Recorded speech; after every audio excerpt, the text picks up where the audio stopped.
Okay, now let's talk about zeros of polynomial functions.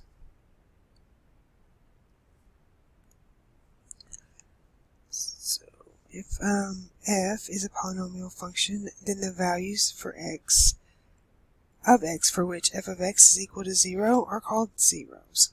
And these values are the roots or solutions of the polynomial, okay?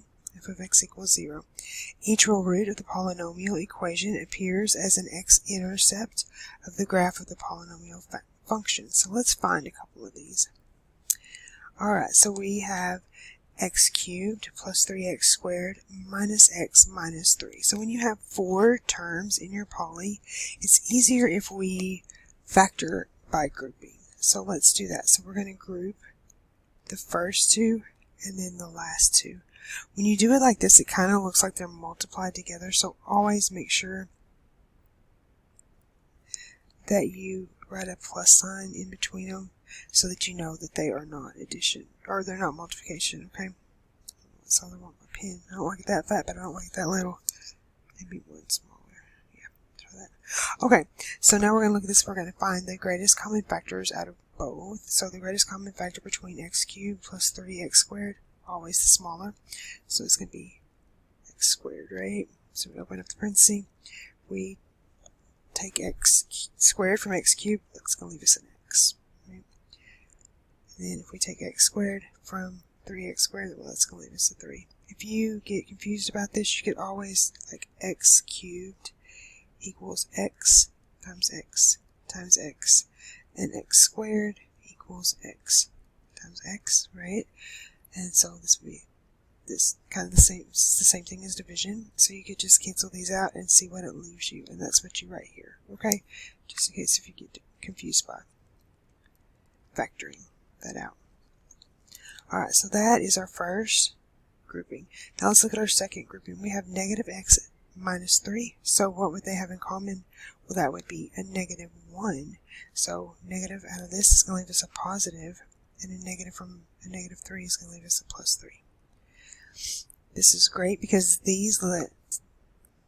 if these two factors are the same, then what that means is it automatically becomes a factor. So we could just write x plus 3.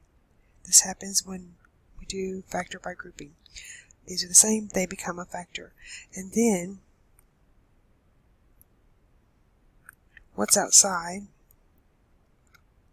becomes the other factor. So x squared minus 1 is your other factor. Now if you wanted to FOIL it back out, you would see that you get what you had originally, okay? Both of these equal 0. Now, to solve, we just set each factor equal to 0 and rock that on out, okay? So x plus 3 equals 0. Now let's solve. Let's add our 1 over. That's a plus. So it's going to give us x squared equals 1. Square root both sides, right? Because that's what we do if we have a square. These cancel. Then I always just change this little guy to a plus minus so I don't forget my plus minus sign. X equals plus minus 1. Now, subtract 3 from both sides. X equals negative 3. So our 3 roots, or 3 solutions, however you want to look at it, is going to be x equals negative 3, negative 1, and 1. So we know on this where it's going to cross our x-axis, right? Because that's where our roots, solutions, x-intercepts, whatever you want to call it, it's where they cross these. You can't call it anything, any of those. So let me see if I can make a bigger dot. So at negative 3, we're going to have, ooh, too big. I get carried away sometimes. I'm like, yeah, they got big dots. Sorry. I'll be serious. Negative 3. There we go. Negative 1 and 1. Now, cool thing is, we know this coefficient test, right? So let's look. Our coefficient is x cubed. So that tells us, ooh, we don't want red. Ooh, let's leave this as a pretty marker. That tells us we have x cubed, right? Odd, even. Oh, what happened?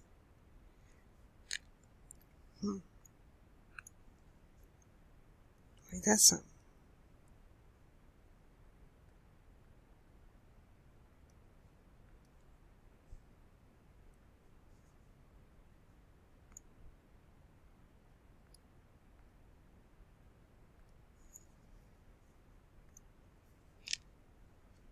There we go. Let's get too excited about math, went too fast. So we know if this is even and this is odd, our end behavior is going to go down on this side. And this is far out, isn't it? This is cool. Like that. So, I'm going to go back to my not far out. So we're going to start down here, right? I'm going to go up here, through here, down here, back up through here. So that's, I mean, we don't know how high this part got or how low this part got, but that's pretty close. It's a rough generalization of what it would look like. Okay? Right on. Okay. Let's go on up here. Oh, extra page. Killing trees. Not intentionally. That was a bad joke. Bad joke. I'm a tree hugger. Okay, so this is how we could use our calculator to do. See if I can get my calculator to come up. Yes, I can. Maybe. Yeah. Here goes. Okay. So, we want to hit this Y1. So we hit it on.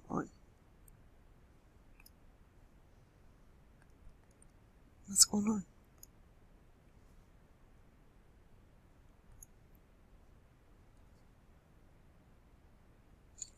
There we go.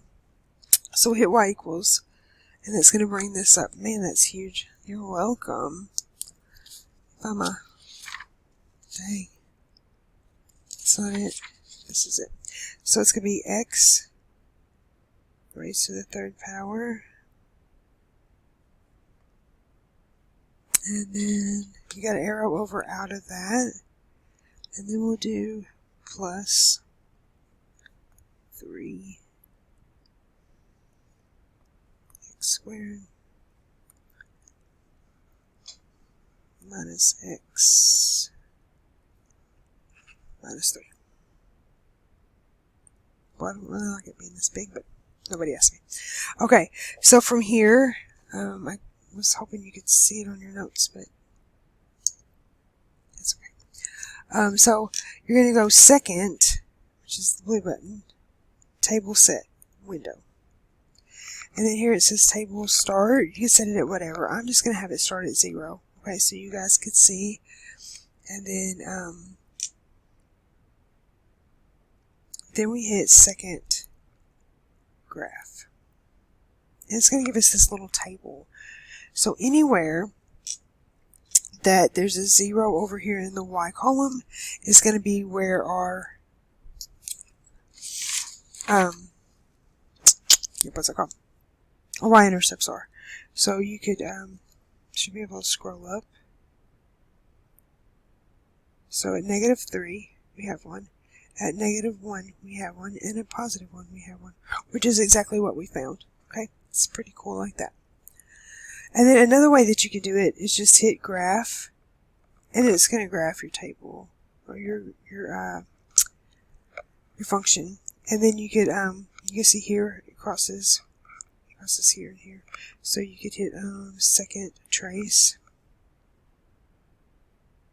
and go down to 0. I think is where I want to go. It's been a minute since I've done this. Yeah.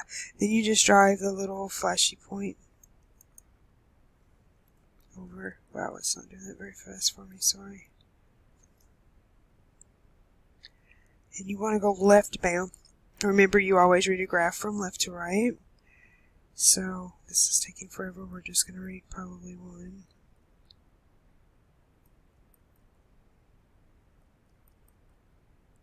Yeah, we're just going to do 1, sorry. You do this every time. So for your first one, your left bound is below, right? So you go below your x-intercept, you hit enter. Then it's going to ask you right bound. So you have to take this little flashy thing and go above it. Oh, that's good. Either way. And then you hit enter. It's going to ask you if you want to guess. Well, of course you do, because that's why you bought the machine. So your 0 is -3. Is your x, and 0 is your y. Now you can do that again. Second trace. Go down to 2.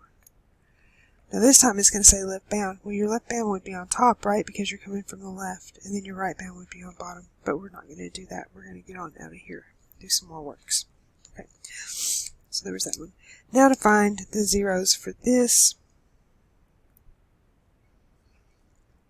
I'm trying to find a better pen color, something darker. Alright. So we would find the greatest common factor. Smaller. So that would equal, well, we would take the lowest of our x's, which would be x squared, but there, we don't want a negative out front, so let's factor out a negative x squared, okay? So if we factor out a negative x squared, what would that leave us here? X squared, right on. A negative x squared from this is going to leave us a negative 4x, and this is going to leave us plus 4.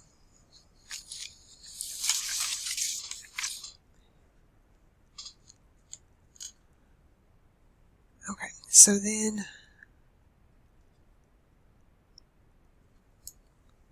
now this is all going to equal 0. So if we factor the inside of this, we're going to have 2 x's. That equals 0. This is going to be x minus 2, x minus 2. Now, this is a square, right? We can write this as a square, so we're going to have this one as x minus 2 equals 0, and this is going to be x minus 2 squared equals 0. How about that? That sound pretty good? Well, if we divide it by -1, all that, but if negative x squared equals 0, we know that x equals 0, right? So we could just jump to the chase and say x equals 0. You take the square root of both sides on this one. Let's change colors real quick and do that.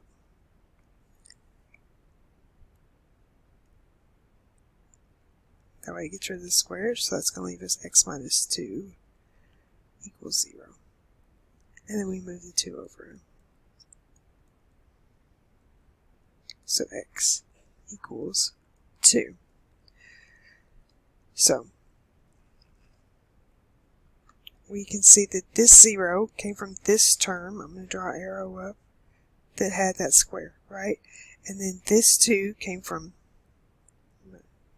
this term that had this 2. These 2's, maybe I could have even drawn it there, but these 2's tell us that it's going to touch and bounce back off. So when we graph these, we're going to have a dot at 0 and one at 2. Alright, so when I graph this, if we look at our leading coefficient and our exponent, our degree, we see that it's going to be a frowny face, right? So we're going to start down here, come up and touch this, come up and touch this one, and go back down. And that is what I'm about to show you next, is multiplicity. I do not know what's going on with this. I think I have 2.